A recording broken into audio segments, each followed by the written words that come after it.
Madhya Pradesh heart of India, देश का दिल। आज है 1 नवंबर और आज है मध्य प्रदेश का 70वां स्थापना दिवस। एक ऐसा राज्य जिसका इतिहास भारत के इतिहास से भी पुराना है।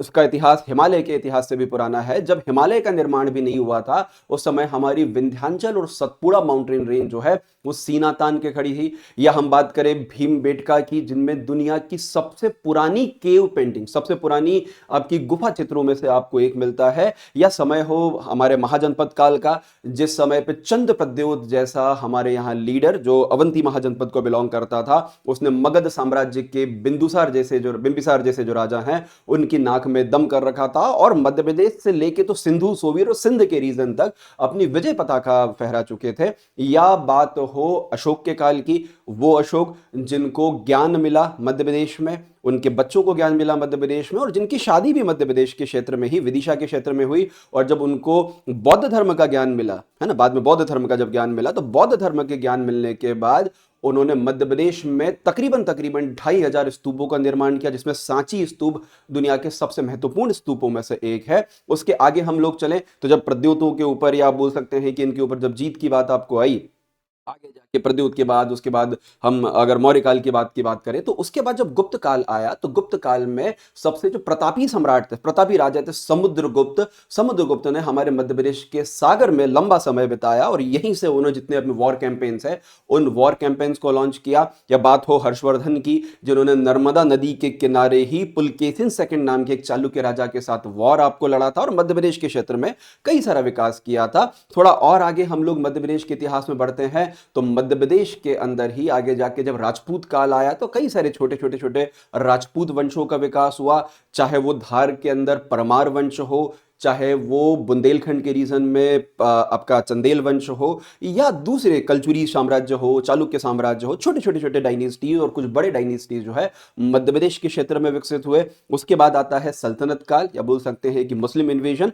और मुस्लिम इन्वेजन होने के पहले तमाम मुस्लिम इन्वेडर्स, चाहे वो मोहम्मद गौरी हो, चाहे मोहम्मद गजनवी हो, उनका सामना हमारे मध्य प्रदेश के जो राजा थे, मध्य प्रदेश के जो लीडर्स थे, उनने डट के सामना आपको किया। और आज में आप विद्याधर चंदेल का नाम बिल्कुल आपको जानते होंगे। आगे बढ़े तो जब हमारे मध्य प्रदेश के ऊपर एक साया मंडराया मुस्लिम शक्तियों का, उसके बाद लंबे समय तक मध्य प्रदेश मुस्लिम शक्तियों के अधीन रहा। चाहे वो अलाउद्दीन खिलजी का मध्य प्रदेश पे हमला हो 1305 में, या मोहम्मद बिन तुगलक के टाइम पर, या आगे जाके मुगल पीरियड तक भी हम लोग मुगलों के या फिर बाकी जो शासक है उनके अधीन रहे। लेकिन इसके बीच में भी हमारे मध्य प्रदेश में छोटे राज्य आपको रहे जो मुगलों के और सल्तनत पीरियड के अधीन तो थे, लेकिन उसके बीच भी वो अपना ऑटोनोमस स्टेट या अपना स्वायत्त साम्राज्य जो है वो मुगलों के अधीन चला रहे थे। उसके बाद आते हैं मध्य प्रदेश में मराठा, और मराठाओं के टाइम पर मध्य प्रदेश छोटे और भी कई सारे भागों में बटा। चाहे इंदौर के अंदर होलकर हो, उज्जैन और ग्वालियर के अंदर सिंधिया हो, देवास और धार के अंदर चाहे पवार शासक आपको हो,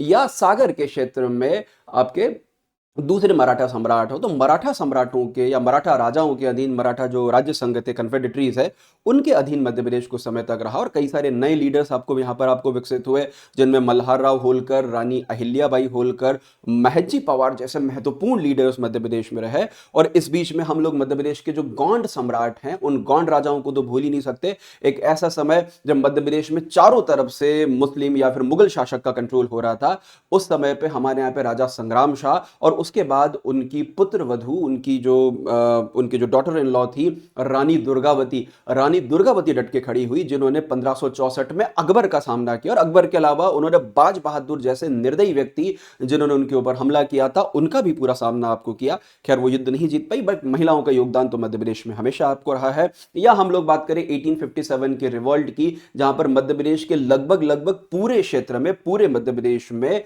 57 की क्रांति का बिगुल आपको बजा। चाहे उसमें रानी अवंतीबाई लोधी हो, जिन्होंने आपके मंडला के क्षेत्र से युद्ध लड़ा, अंग्रेजों का सामना किया, या वो हमारे इंदौर के अंदर सादत खान, वंश गोपाल, भागीरथ सिलावट आपको हो, तमाम लीडर्स आपको हुए। या हमारे धार के अंदर द्रौपदी बाई जैसे लीडर हो। हम इसमें शंकर शाह, रघुनाथ शाह का जो नाम है वो जबलपुर से बिल्कुल नहीं भूल सकते। तो 57 की क्रांति में हमने डट के अंग्रेजों का सामना किया। उसके बाद फिर कुछ समय तक हम लोग ब्रिटिश शक्तियों के अधीन आपको रहे। और उसके बाद जब भारत की आज़ादी की बयार चली तो हमारे मध्य प्रदेश में सेंट्रल प्रोविंस या मध्य प्रांत के जो क्षेत्र है, उस मध्य प्रांत के क्षेत्र के नेताओं ने मिलकर आज़ादी के आंदोलन में पार्टिसिपेट आपको किया। चाहे उसके अंदर सुभद्रा कुमारी चौहान हो, लक्ष्मण सिंह चौहान हो, या सेठ गोविंद दास हो, द्वारका प्रसाद मिश्र जैसे आपको लीडर हो, या समय हो जब चंद्रशेखर आजाद अंग्रेजों से बचने के लिए जगह जगह छिप रहे थे और उस समय मध्य प्रदेश के क्षेत्र में ही उनको शरण दी गई। या मैं बात करूं 1842 के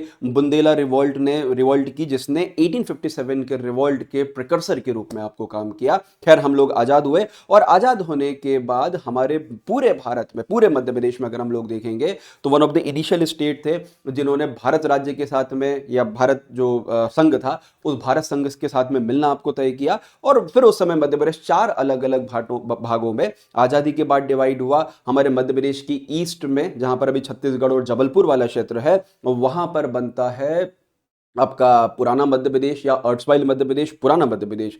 उसके ऊपर बुंदेलखंड बघेलखंड को मिलकर बनता है विंध्य प्रदेश। उसके बाद हमारे मध्य प्रदेश के वेस्ट में, स्पेशली इंदौर और ग्वालियर का क्षेत्र है, यहां पर बनता है मध्य भारत। और उसके साथ में एक राज्य था भोपाल स्टेट, जो भारत के अंदर शामिल हुआ 1949 में, 1 जून 1949 में। तो भारत में दूसरा सबसे आखिरी में शामिल होने वाले राज्यों में से एक था। एक व्यक्ति थे सरदार वल्लभ भाई पटेल, कल उनका जन्मदिन भी आपको था। वो एक वैसे व्यक्ति थे जिन्होंने भारत का एकीकरण किया और 2 साल की मेहनत के बाद उन्होंने स्पेशली जो भोपाल के राजा थे, वहां के जो नवाब थे भोपाल के, उनको भारत के अंदर शामिल करने के लिए विवश आपको किया। और वहां से पूरा मध्य प्रदेश 4 अलग अलग राज्यों में, अभी जो मध्य प्रदेश है वो 4 अलग अलग राज्यों में विभाजित था, डिवाइडेड था। उसके बाद साल आता है 1956 का, 1 नवंबर 1956, स्टेट रीऑर्गेनाइजेशन कमीशन, राज्य पुनर्गठन आयोग की अनुशंसा, और उसके आधार पर अभी जो मध्य प्रदेश हम लोग देखते हैं, उस मध्य प्रदेश का निर्माण हुआ। खैर, उसमें पहले छत्तीसगढ़ भी शामिल था और बाद में 2000 में छत्तीसगढ़ अलग हुआ। और अभी जो मध्य प्रदेश का जो मैप है, वो मैप सामने आया। आपको मध्य प्रदेश की स्थापना दिवस की बहुत बहुत बधाई। और हमारा राज्य ऐसे ही प्रगति करते रहे, ऐसे ही आगे बढ़ते रहे, और हम इस मध्य प्रदेश के विकास में, इसके डेवलपमेंट में लगातार कंट्रीब्यूट करते रहे। Thank you very much. Have a good day. जय हिंद, जय मध्य प्रदेश। धन्यवाद।